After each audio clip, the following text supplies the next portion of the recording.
Guys, I want to thank y'all for coming. This is just really awesome and get a chance to learn about the Y. You know, before we really started, we were talking a little bit about the history of the Y. Yeah. And I understand that this thing started as a part of the railroad, really as a place to for layovers or whatever. Can you share a little bit more about that, the detail? I'd love to hear a little bit more.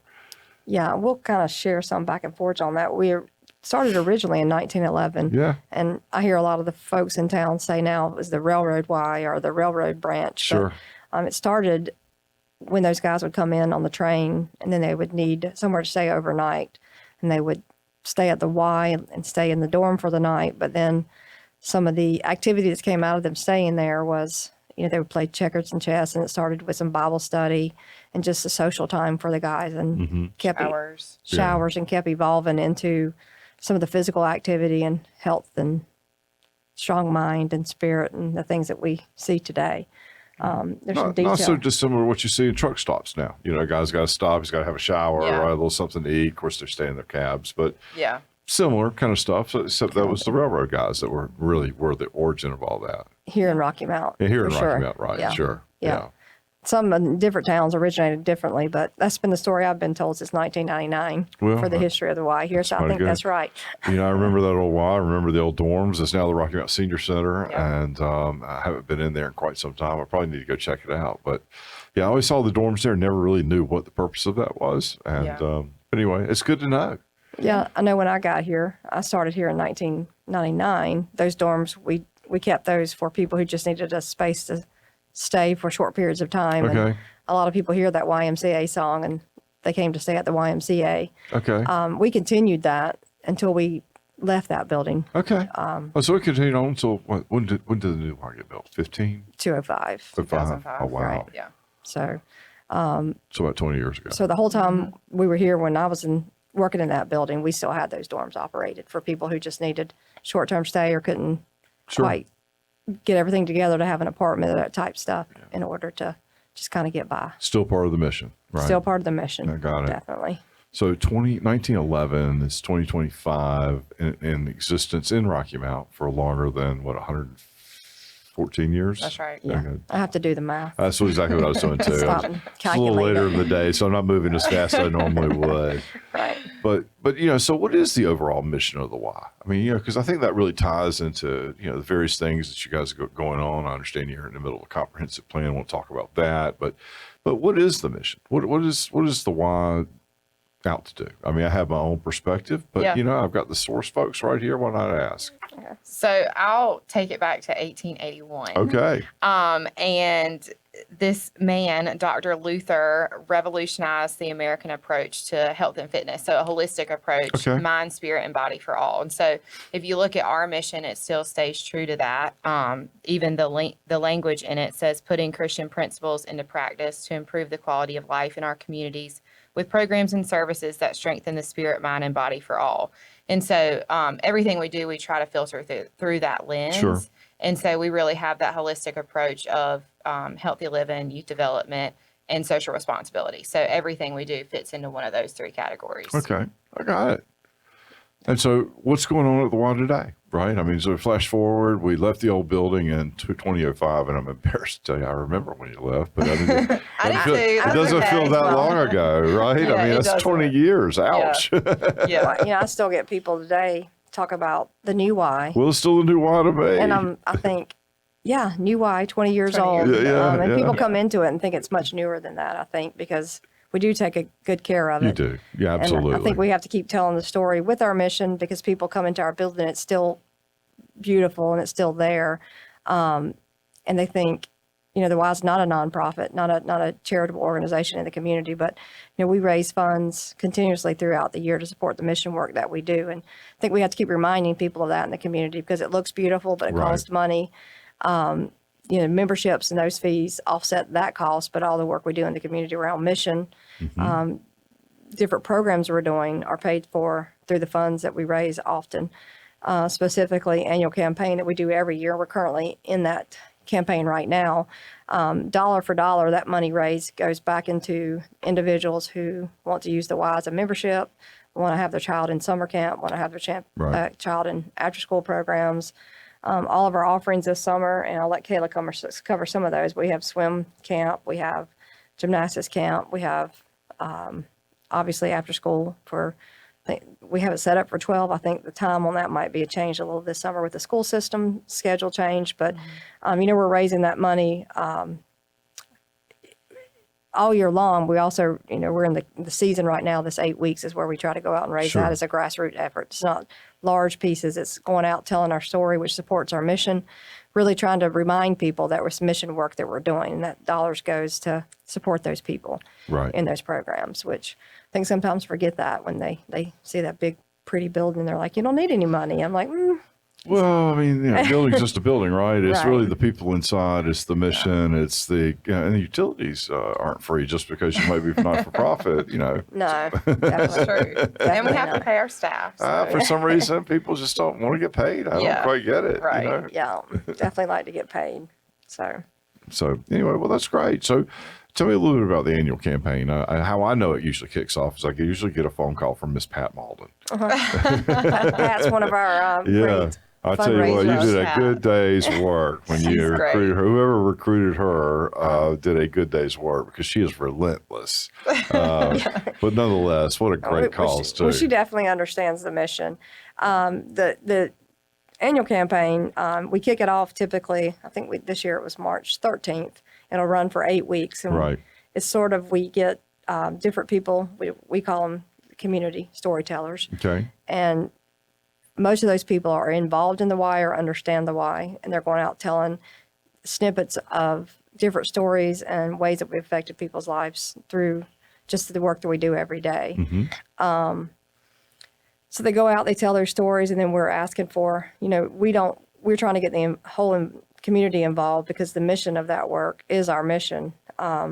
And that's, without that mission, the why's not who it is. So we're wanting those people to go out and share those stories, share their story, how the why's affected them, how it's affected different pods of the community. And that is our, what tells people who we are. So it's really a grassroots effort where if somebody can give $5, they give $5. If somebody can give 1,000, they give 1,000. So it gets the community involved at all different levels. So it allows them to be involved where they feel comfortable giving. Well, what's one of your favorite impact stories? One of my favorite, a lot of our favorite impacts is with the food program that came out of our COVID work. So we have several individuals, and they're some of the most grateful individuals when our program for food work is based around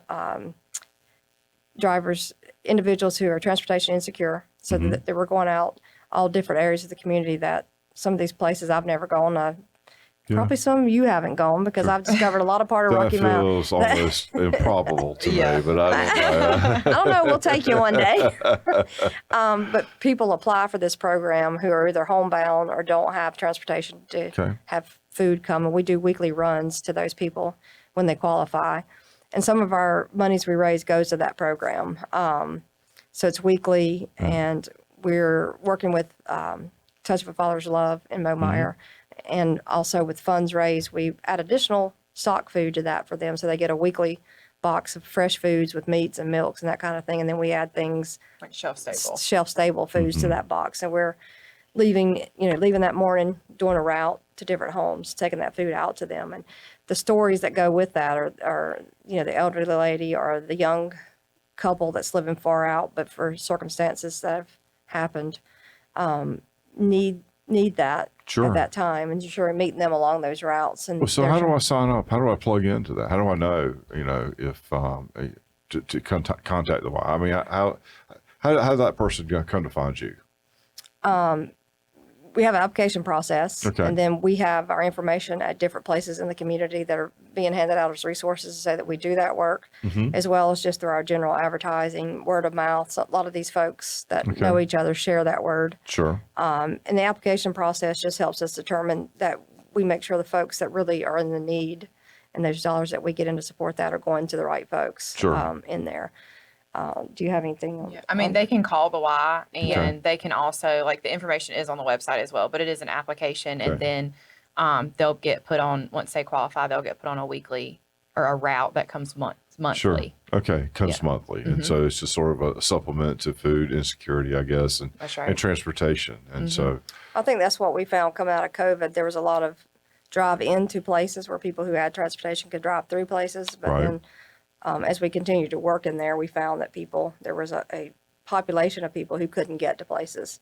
And that kind of got put on our radar. So as we refined that process, that's become our niche and something that has stayed with us since COVID. So we've been doing that since COVID, coming out of COVID, because the need was still there. Right. So we're constantly qualifying people, and as people, as they get able, they remove themselves from that list. It allows you to bring on new individuals that might be in a different place of need at that time. So Sure. some of those annual campaign dollars go to support that. A portion of that goes to support that. Right.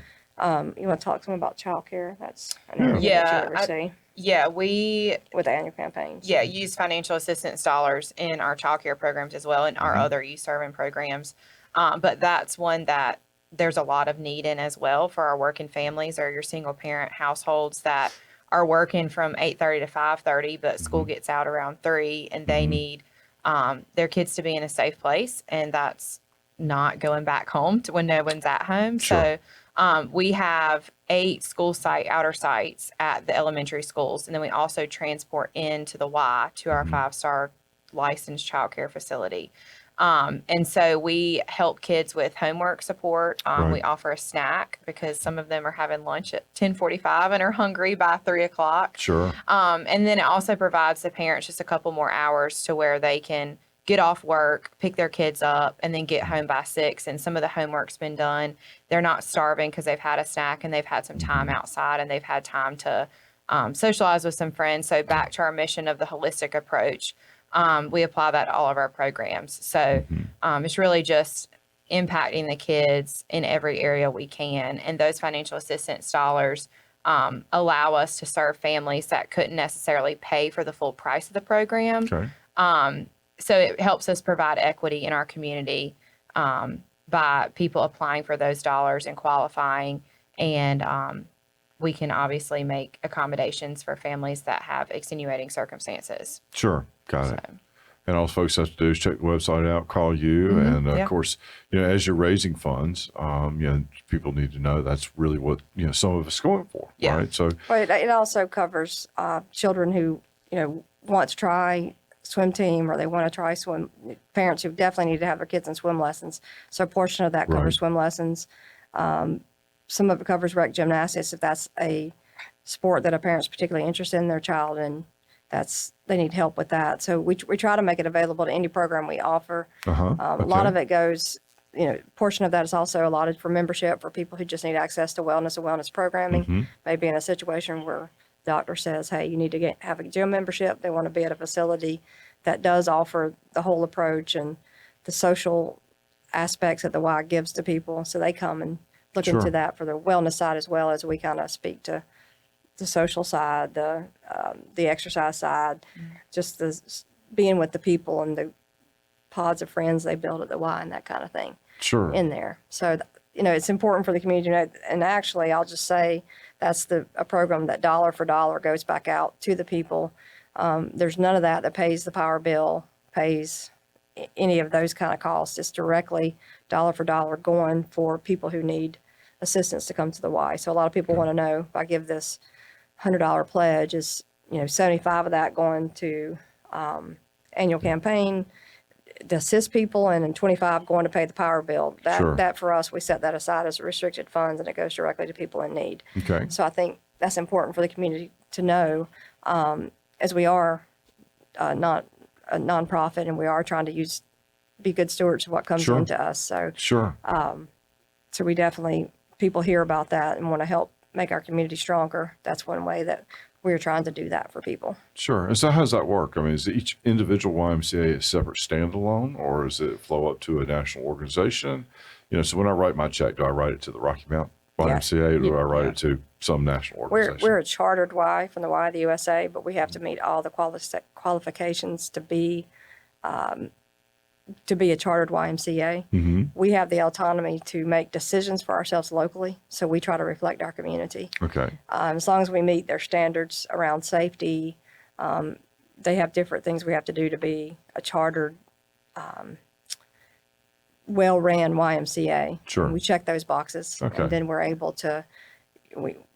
with our strategic plan that we are currently coming out of and going into, we just spent time, we surveyed 600 of our members, or as many as we could get to do that. Right. And we also held a community session where we had 80 community partners and people in the community that really have a feel for the community to come in and discuss what the, where the Y presently stands, what we need to be doing for our community and how that comes together. So it's a 16-week process really that involves board members, community leaders, our staff as well, to try to put together now for the next 3 years what we're going to focus on now. So looking at all that together, we try to be serving in the best way we can to serve the community all the time and make sure we're meeting our community where it needs to be instead of the way the YUSA says to.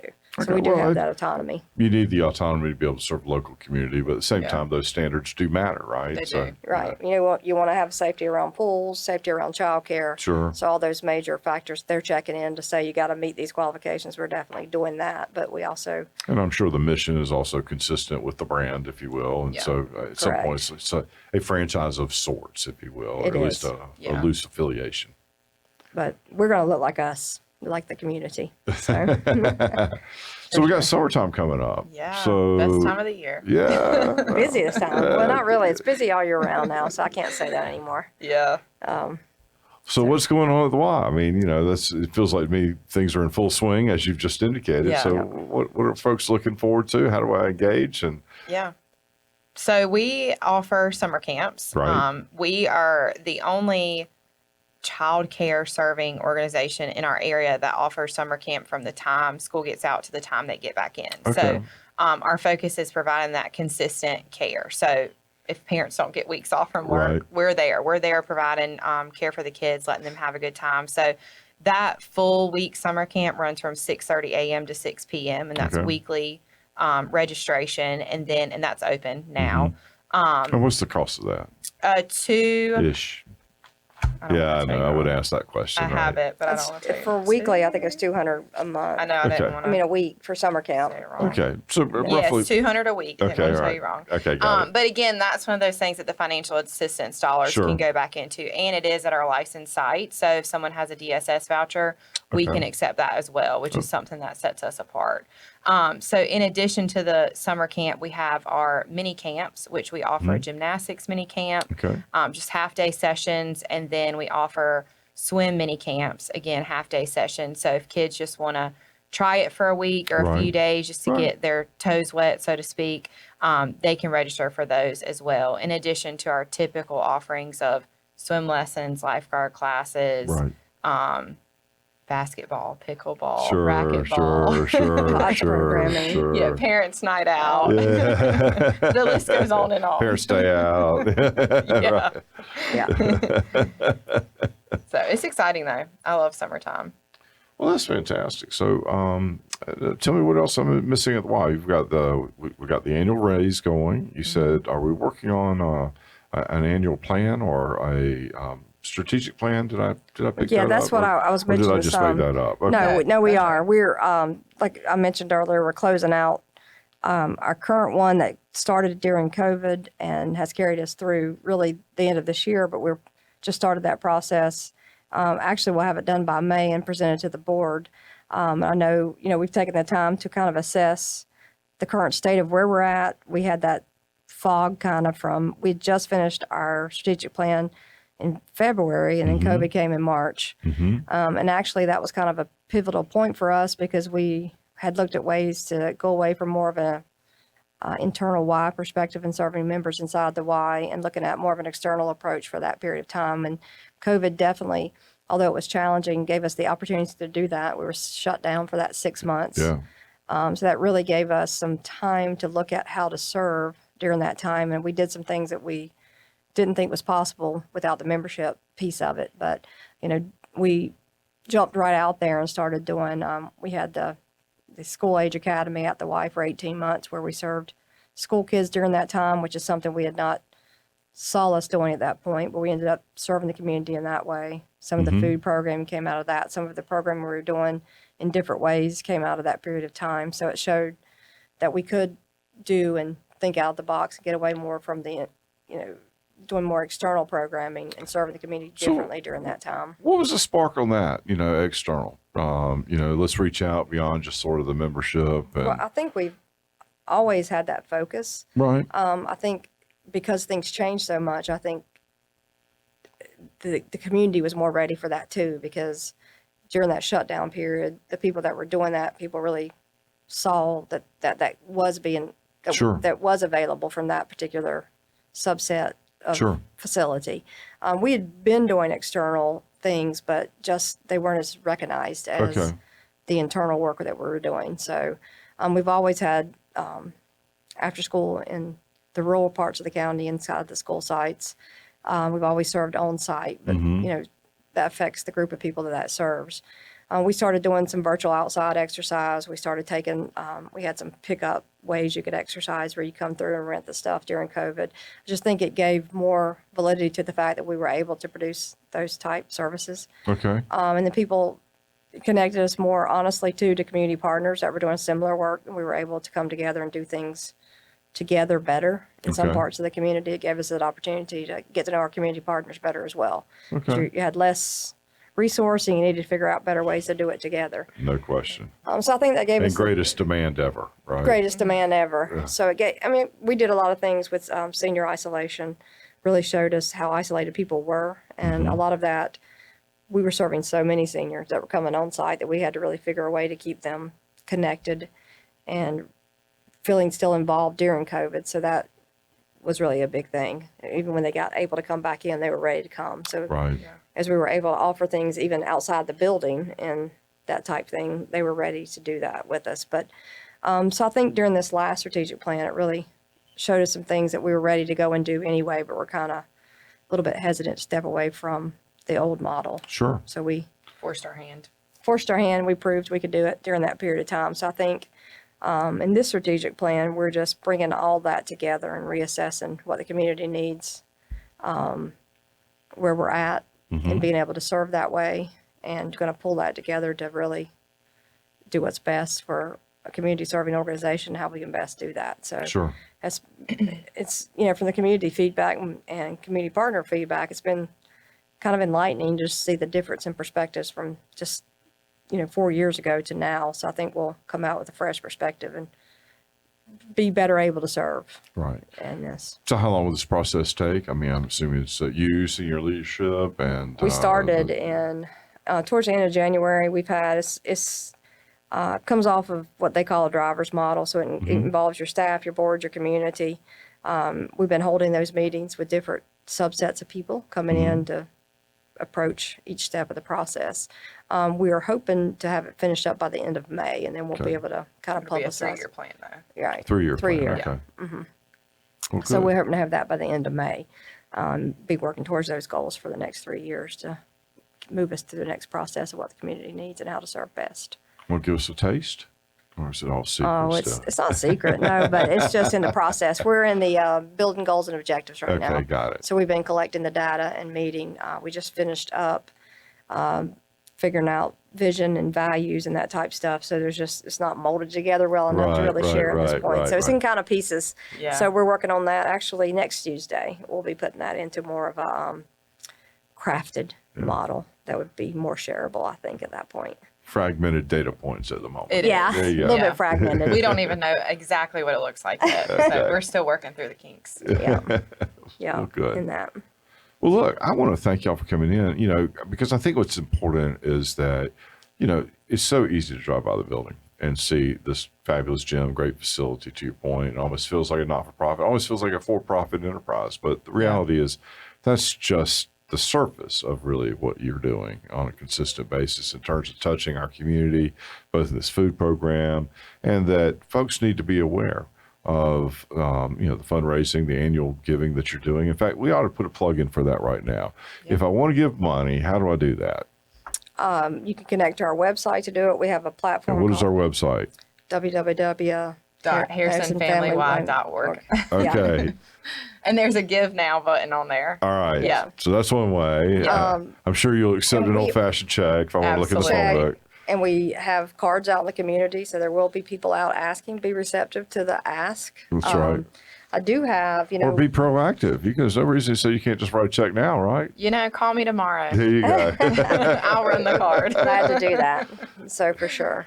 It is Volunteer Awareness Month, or Okay. volunteer April is, we want to give a shout out to all the volunteers who are working in that campaign, and recognize all the many volunteers that work to help make the Y successful. So a lot of our Including our board members. and board right. members, committee members, and all the people that help us function outside of our staff. We don't run a large staff, but we do have volunteers that really fill in those gaps. So we appreciate them all the time. But April is Volunteer Recognition Month. So I'll recognize those guys that are working in the campaign and helping lead the board currently for the Y Well, that's great. as well in there. Well, thank y'all for coming. I appreciate your Yeah. time. And I look forward to visiting at the Y now, even more than ever. Yeah, I need to get come back by. out there. We appreciate it.